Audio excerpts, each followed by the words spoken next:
O Leito de Morte Real, sermão número 426, por Charles Haddon Spurgeon, na manhã de domingo, 22 de dezembro de 1861, no Tabernáculo Metropolitano, Newington, Londres. Sucederá algum mal à cidade, sem que o Senhor o tenha feito? Amós 3:6.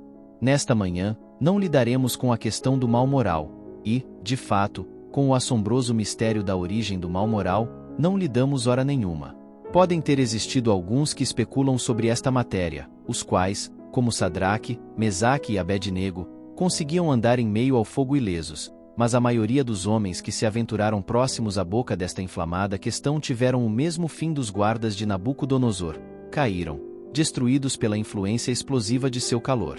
O problema que temos a resolver não é o de como nasceu o mal, mas de como ele irá morrer, não como ele veio ao mundo, mas de todo o transtorno que causou desde sua chegada e como deve ser removido. As pessoas que desperdiçam seu tempo em especulações inúteis e curiosas sobre a origem do mal moral, geralmente são preguiçosas demais para buscar na prática a expulsão do inimigo e, assim, matam tempo e aplacam suas consciências investindo em profundas polêmicas e em vã barulheira sobre assuntos que não nos interessam. O mal no texto é o da calamidade, e assim podemos ler o versículo: acaso a calamidade sobrevém a uma cidade sem que o Senhor a tenha planejado? Amós 3:6, uma pergunta muito apropriada no momento presente. Houve mal nesta cidade. Uma calamidade de natureza atípica e desastrosa recaiu sobre esta nação. Perdemos alguém que encontrará 1000 línguas a fazer seu obituário laudatório. Um príncipe cujo louvor está na boca de todos, e que é tão benquisto entre vocês que me é desnecessário recomendar a memória do príncipe Albert aos seus corações. Perdemos um homem sobre o qual alimentamos suspeitas enquanto viveu, que pouco podia fazer sem levantar nossa desconfiança. O fantasma da intromissão e da influência inconstitucional sempre nos alarmou, e agora que ele partiu, podemos sinceramente lamentar que não fomos capazes de confiar quando a confiança era bem merecida. Ele não pôde se queixar de falta de reverência ao seu posto, seus talentos ou sua casa. Mas de seu túmulo pode bem vir o sussurro da memória, lembrando-nos de muitas suspeitas infundadas, alguns juízos temerários e uma ou duas difamações insensíveis.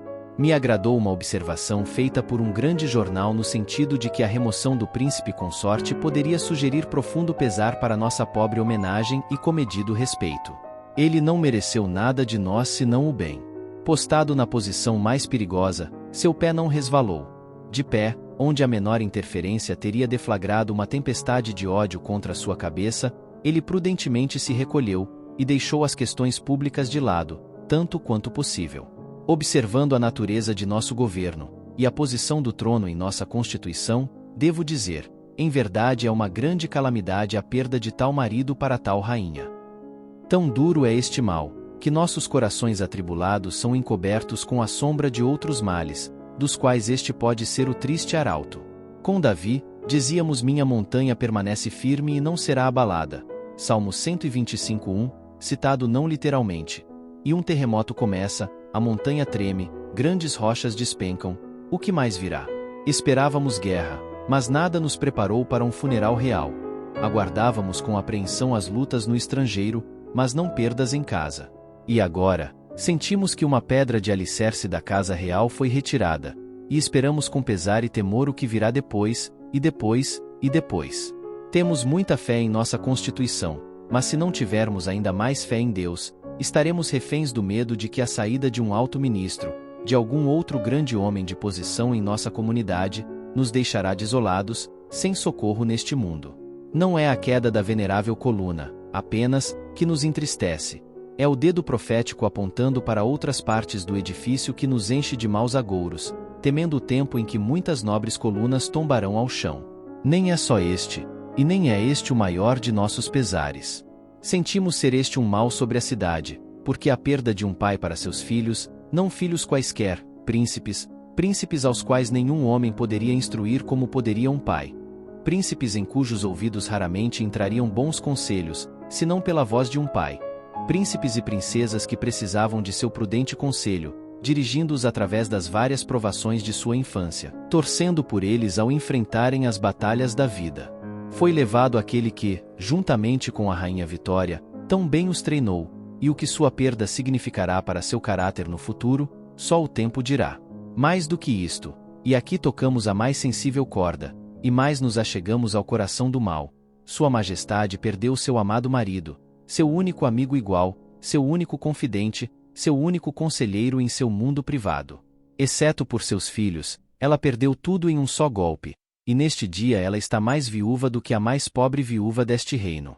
A esposa desolada de um camponês muitas vezes se encontra aflita pelo toque gelado da penúria, mas ela tem iguais e amigos que podem evitar que a mão gelada do isolamento congele sua própria alma. Em nossa tão amada soberana, contemplamos a majestade na miséria, e por que não dizer, a imperatriz da dor. Assim como os picos das montanhas, os primeiros a receber os raios de sol do verão, também são os mais expostos aos impiedosos ventos do inverno, assim a elevação da soberania, com todas as suas vantagens na prosperidade, envolve o máximo da dor na hora da tribulação. Que homem racional entre nós teria prazer em assumir o cuidado do império em tempos comuns, mas o que seria dele agora, quando a perda no lar aperta o coração e não há mais um cônjuge afetuoso para ajudar a carregar o fardo? Irmãos e irmãs, podemos nos simpatizar, mas não podemos consolar. Casos comuns normalmente estão ao alcance da compaixão, mas a reverência devida à mais alta autoridade da terra torna impossível até ao mais querido amigo a familiaridade que é a vitalidade do consolo. Esta é uma calamidade de fato. Senhor, Consolador de todos aqueles cujos corações se curvam, consola e sustenta nossa monarca enlutada. Quem nos dera que Robert Hall ou Chalmers pudessem se levantar de seus túmulos para retratar este sofrimento. Quanto a mim, meus lábios não são acostumados a frases corteses, e tampouco entendo das profundezas do pesar, que não tenho o preparo e o conhecimento para falar de um assunto como este. Mal sou capaz de gaguejar e balbuciar, num momento que exige a fala dourada e discurso eloquente. Deus celeste, tu sabes que em parte alguma bate um coração que sinta tanto quanto o nosso, ou um olho que chore mais sinceramente. Pela dor de Nossa Soberana Senhora, agora solitária, da morada de todas as graças ele foi tirado, de um lar de amor, de um trono de honra ele se foi, e é isto um mal tão grande quanto jamais se abateu nesta nação durante a vida de qualquer um de nós, tamanho mal que somente uma morte, que tu nos livres, poderia causar maior dor na terra. Agora, porém, nosso texto levanta a voz e exige ser ouvido, pois é uma pergunta feita pelo Deus eterno. Haverá um mal na cidade que não tenha sido feito por Deus? Falaremos de duas coisas nesta manhã. Primeiro, Deus o fez. Segundo, Deus o fez para um propósito. Procuremos encontrar, se pudermos, que propósito é este. Primeiro, portanto, há um mal sobre a cidade, mas Deus o fez. Houve grande curiosidade em assuntar a causa secundária deste mal. De onde veio a febre? Não poderia ter saído, como é comum às febres, de nossos pátios e becos, no ninho de pragas onde a sujeira alimenta até gerar a pestilência. Quais foram seus primeiros sintomas, como se desenvolveu, e por que venceu a habilidade dos médicos? Podemos deixar de lado estas perguntas e desviar o olhar destas causas secundárias, para a causa primeira que tudo fez desenrolar. O Senhor o fez. Ele deu o fôlego, e ele o tirou. Ele moldou o homem, e o fez cair prostrado no pó. Ele enviou o homem, e ele disse: retorna ao pó de onde foste tomado. Chamo à memória as ideias que se espalharam neste mundo, e que ainda vivem em nosso tempo, as noções que procuram expulsar Deus, e torná-lo um estranho em meio às suas próprias obras. Ou Deus o fez, ou seremos levados a alguma alternativa. Como se deu esta calamidade? Suporíamos que pelo acaso, ainda há alguns, tolos o bastante para acreditar que as coisas acontecem sem a predestinação divina, e que diferentes calamidades transpiram sem a autorização ou a agência direta de Deus. Ai de mim, ai de vocês, se tiver sido obra do acaso. O que seria de nós, irmãos e irmãs, se deixados ao acaso? Seríamos como pobres marinheiros, lançados ao mar num navio frágil, sem mapa e sem leme, sem nada saber do porto de nosso destino. Sentiríamos somente que estávamos ao sabor dos ventos, prisioneiros da tempestade, e em breve vítimas da voracidade das profundezas. Ai de nós, pobres órfãos, se estivéssemos deixados ao acaso, sem o cuidado de um pai velando por nós, mas deixados à volubilidade e falibilidade das coisas mortais. O que veríamos ao nosso redor, senão uma imensa tempestade de areia no meio de um deserto, cegando nossos olhos, impedindo-nos sequer de ter esperança de vislumbrar o final através das trevas do início? Seríamos viajantes em um pântano sem trilha ou picada para nos guiar, viajantes que podem cair e afundar a qualquer momento, nossos ossos expostos ao tempo, ignorados e esquecidos de todos. Graças a Deus não é assim para nós. O acaso só existe no coração do tolo. Cremos que tudo o que nos acontece é determinado pela sábia e eterna vontade daquele que é nosso Pai e amigo. Vemos ordem em meio à confusão. Vemos propósitos se cumprindo onde outros identificam perdas sem proveito. Cremos que ele anda pelo meio de tempestades e de ventos violentos. As nuvens são o pó que os seus pés levantam. Naum 3.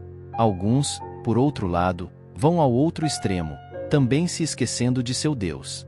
Negam a ideia de acaso, mas se curvam à noção de destino. Quem professa a predestinação sem Deus está tão perdido em suas ideias quanto os que acreditam em acaso sem Deus.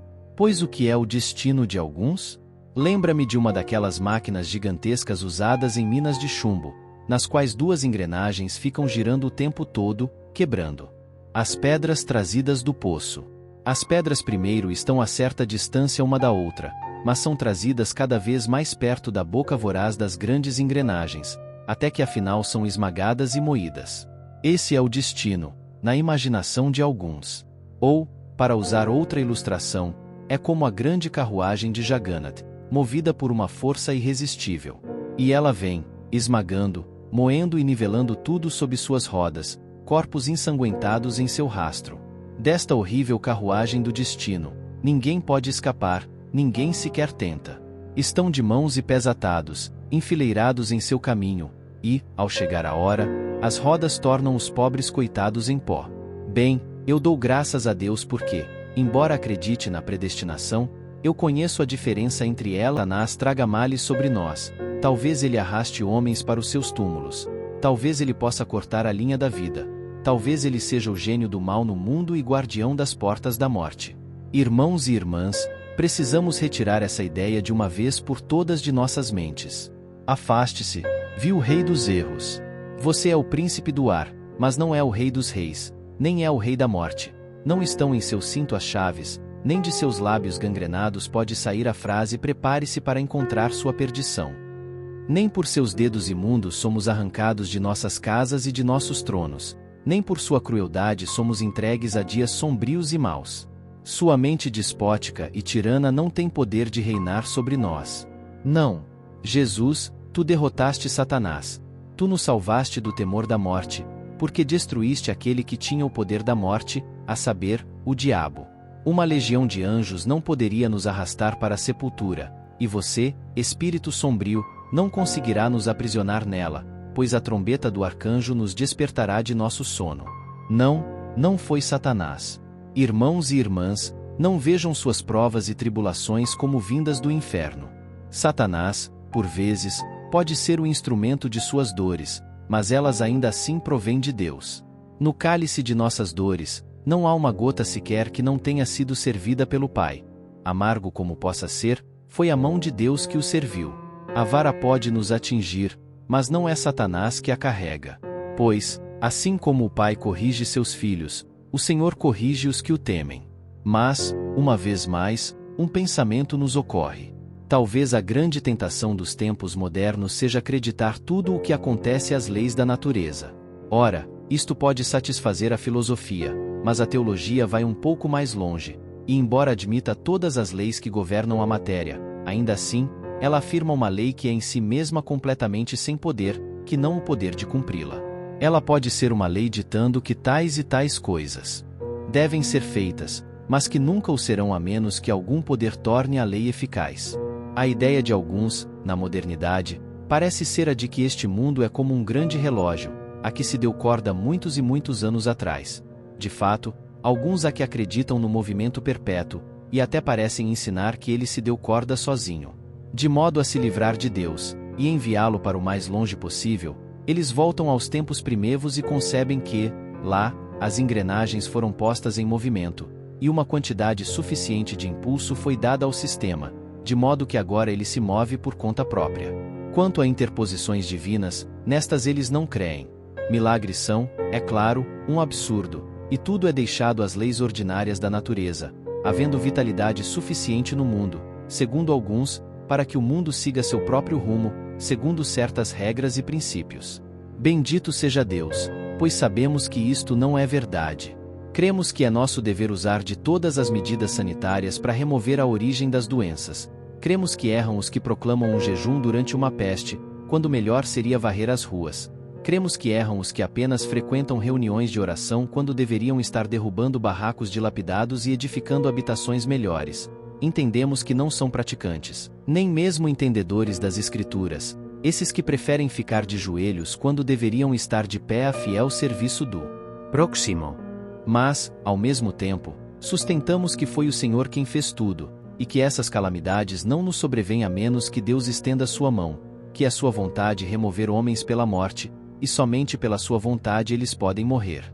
Ora, a ideia de que estamos abandonados ao sabor de um maquinário é uma ideia muito infeliz para o homem que pode dizer meu pai no céu. É como se uma criança precisasse ser deixada sem os pais ou uma babá, mas tivesse um berço automático, que balança o berço tantas horas por dia.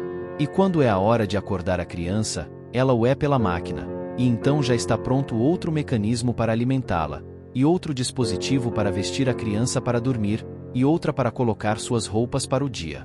E ela cresce, e tudo o que precisa ser feito, é feito pela máquina, sem amor, sem pai, sem uma babá, sem uma mãe bondosa e carinhosa. Esse é o filho das máquinas e engrenagens. E assim, de ano a ano ele é passado de máquina em máquina. E ao atingir a maturidade, ainda é alimentado por uma máquina. Ele dorme, sai em suas jornadas, em tudo o que faz, não vê um rosto vivo, não toca mãos suaves, não ouve vozes externas. É um belo engenho de mecanismo sem alma e sem vida que faz tudo isso. Ora, louvo a Deus porque não é assim conosco. Eu não posso enxergar as mãos de meu Pai. Eu lhe dou graças porque estou alimentado, e sei que é Ele que me alimenta.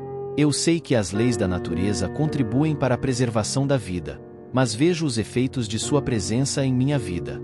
Eu deveria me sentir como um órfão triste e miserável, sem nada que pudesse capturar o desejo de meu coração por algo para amar, se acreditasse que este mundo foi abandonado por seu Deus, e tem funcionado sem o Pai por perto para mantê-lo em ordem, e para fazê-lo produzir os resultados que deseja. Bendito seja Deus, pois não temos dúvidas quanto à resposta dessa pergunta. Mesmo que haja mal na cidade, o Senhor o causou. Agora, vamos parar um minuto e pensar. Então, se foi Deus que o causou, qual é o peso e o assombro de cada calamidade? Ao visitar o leito de morte real, pensei estar na presença de um príncipe, mas eis que vejo um homem. É a tua obra, ó Altíssimo. Tu selaste esses olhos na escuridão. Tu ordenaste que este coração deixasse de bater, e tu estendeste o corpo deste homem em morte. Quão perto estamos de Deus! Entrem com mansidão no pequeno quarto, onde jaz o corpo ainda insepulto de seu filhinho natimorto, pois ali está Deus, colhendo a flor em botão e tomando-a para si. Vocês enfrentaram uma provação ontem. Tira a sandália dos pés, pois Deus está naquele arbusto em chamas. Os homens nada veem além da calamidade. Os olhos da fé veem a Deus. Às vezes achamos interessante ouvir que o bom finado fulano de tal dormia no quarto assim e assim, ou estudava num escritório assim e assim. Que diremos ao nos lembrarmos de que Deus está ali, que Deus está aqui, e que embora vistamos estes trajes de luto, quando curvamos nossa cabeça agora há pouco e vertemos lágrimas de compaixão, o próprio Deus ali estava, aquele que tudo faz, o Rei dos Reis, Senhor dos Senhores. Falem em voz baixa, aquietem-se, silenciem. Vocês estão na presença da majestade. Encaremos as calamidades nacionais ou as enfermidades particulares com a reverência que deve ser inspirada pela consciência da presença da divindade. Mais uma vez, se foi Deus quem o fez, devem ser afastadas de uma vez todas as perguntas sobre ser o certo. Deve ser o certo. Se alguém tentar responder, a nossa tréplica será a mesma, curta e grossa, de Paulo. Ora, quem é você, mero ser humano, para discutir com Deus? Romanos 9:20. Mas levá-lo, justo ele, justo na hora de maior perigo para a nação. Isso pode estar certo? Irmãos e irmãs, deve estar certo isto. Ele morreu na melhor hora. A aflição veio no tempo mais oportuno. Teria sido errado se fosse em outro momento. Não teria sido nem sábio, nem bom se ele tivesse sido poupado. E isto eu tiro do fato de que Deus o levou e, portanto, deve ter sido a coisa mais sábia, melhor e mais bondosa a fazer. Digam o mesmo para todas as suas perdas. Ainda que seja levado o seu melhor amigo, cale-se, ponha-se em silêncio e não responda. Porque tu o fizeste, tu, ó Deus, portanto dizemos, seja feita a tua vontade. E isto também será o nosso melhor consolo. Foi Deus quem o fez. Ora, iremos lamentar por causa do que Deus fez? Nos afligiremos quando o Mestre levou aquele que era seu? O Senhor deu, o Senhor tomou, bendito seja o nome do Senhor. Jó 2. O jardineiro tinha uma belíssima flor no canteiro. Uma manhã deu pela falta dela. Ele havia cuidado dela com tanto carinho que a olhava com a afeição que um pai tem por uma filha. Então, correu pelo jardim e achou um de seus empregados, pois pensou que um inimigo a havia colhido, e perguntou, quem colheu aquela rosa? E o empregado respondeu, eu vi o mestre andando pelo jardim hoje cedo, ao amanhecer, e eu o vi levá-la em suas mãos. Então o que cuidava da rosa disse, pois bem, Deus o abençoe, era dele mesmo, por ele eu cuidei dela, por ele eu a guardei, se ele a levou, está tudo bem. Seja assim em seus corações. Sintam que foi para o bem que você perdeu seu amigo, ou que aquele seu relacionamento querido se partiu. Deus o fez. Estejam consolados, pois o que Deus faz jamais é um justo motivo para o pesar. Ó céus, vocês acaso choram porque Deus encobriu as estrelas? Você chora, terra, porque Deus encobriu o sol. O que Deus faz é sempre motivo para poesias e aleluias. E mesmo aqui, diante de um morto ainda insepulto, nossa fé irrompe em canto. Está tudo bem, tudo bem. É para o melhor, e seja louvado o nome do Senhor, agora e sempre. 2.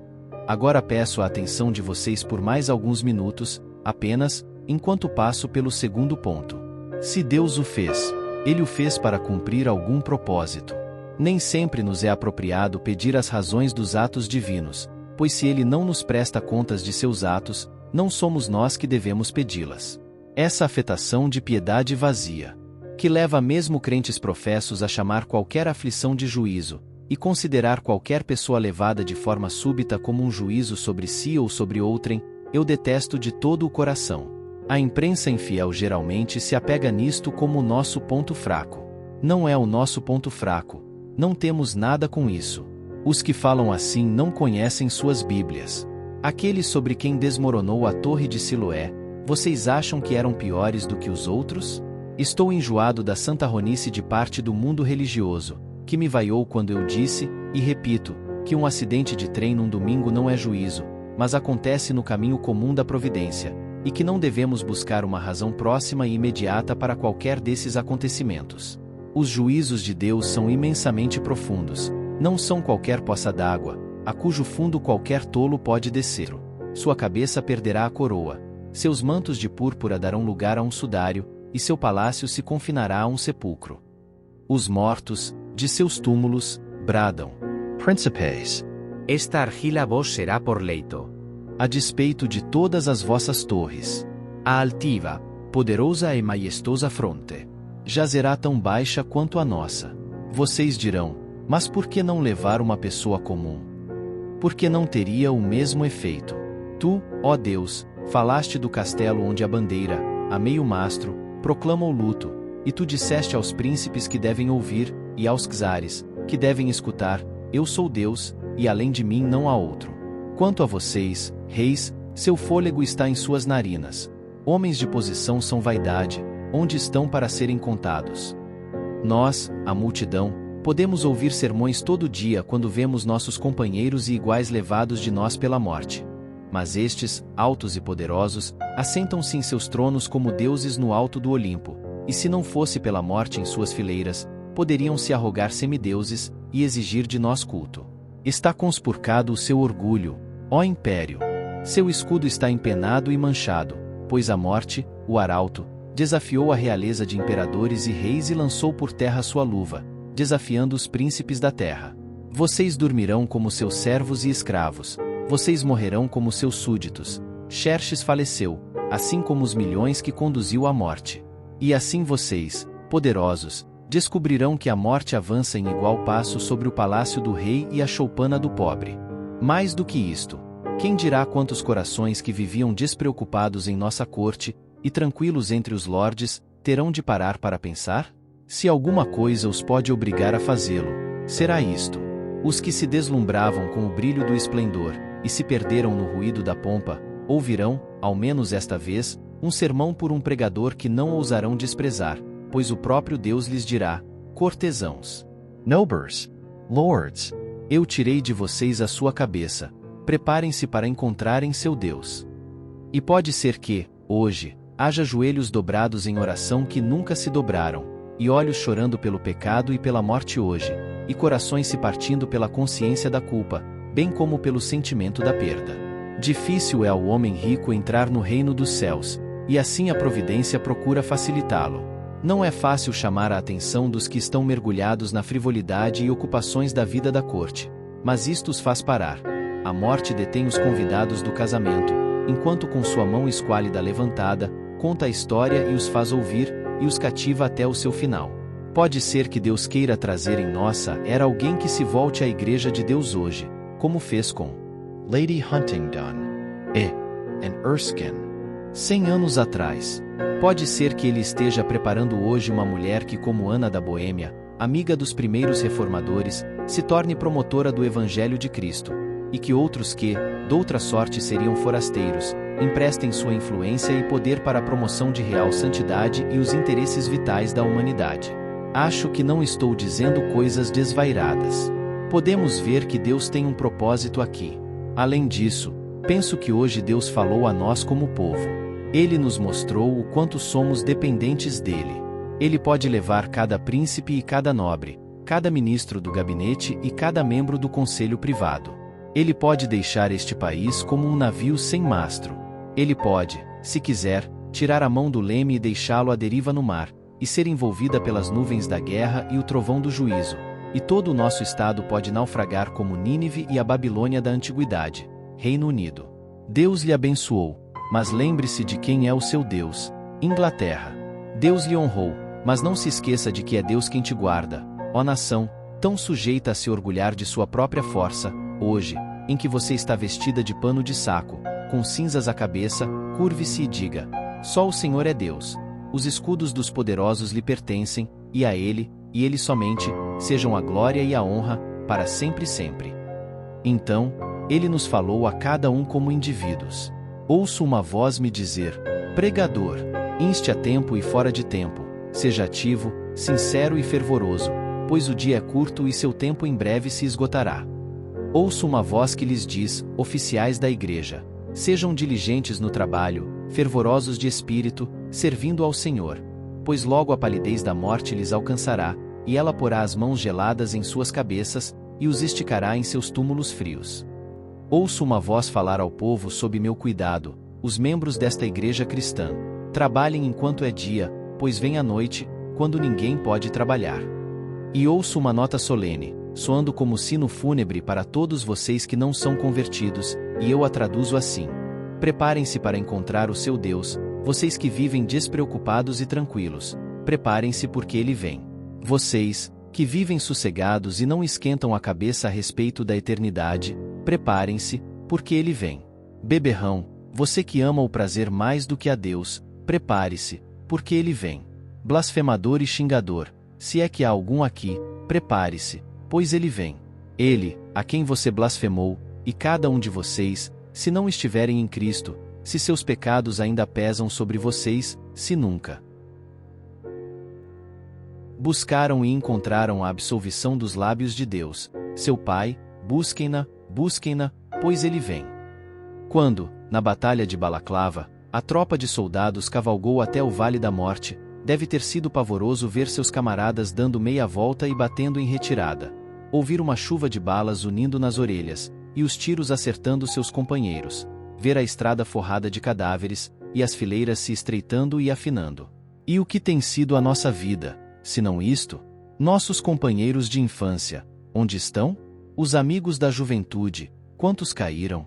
E o cabeça branca, ao olhar para trás, pode dizer de todos os que conheci, quão poucos restaram. Quantos se foram? que multidões caíram no vale da decisão. E nós permanecemos, milagres da longanimidade. Nós permanecemos como monumentos da misericórdia. Não chegará em breve a nossa vez? Não chegará em breve a nossa vez, eu digo? Temos o controle da nossa vida? Podemos adiar o momento temido? Podemos esperar viver muito quando o todo da vida mais longa é curto? Estejamos prontos, pois amanhã podem medir nosso caixão. O amanhã pode nos encontrar prontos para nossa roupa de enterro. Não, nesta noite o sol pode se pôr sobre nossos cadáveres. Eu lhes suplico, lembrem-se de que somos mortais. Lembrem-se, por estas roupas de luto, pela veste da sua dor, que em breve é por você que estarão chorando. Em breve os pranteadores estarão nas ruas por você, e vocês vão se mudar para a morada mais duradoura. Estou me dirigindo àqueles de vocês, nesta manhã, que me despertam maior preocupação. Alguns de vocês já ouviram esta voz antes, e tremeram. Mas suas paixões são fortes demais para vocês. Vocês disseram: vá, siga seu caminho, quando for conveniente voltarei a ouvi-lo. E esse momento mais oportuno não chegou. Você gostaria de ser salvo, mas precisa ser condenado.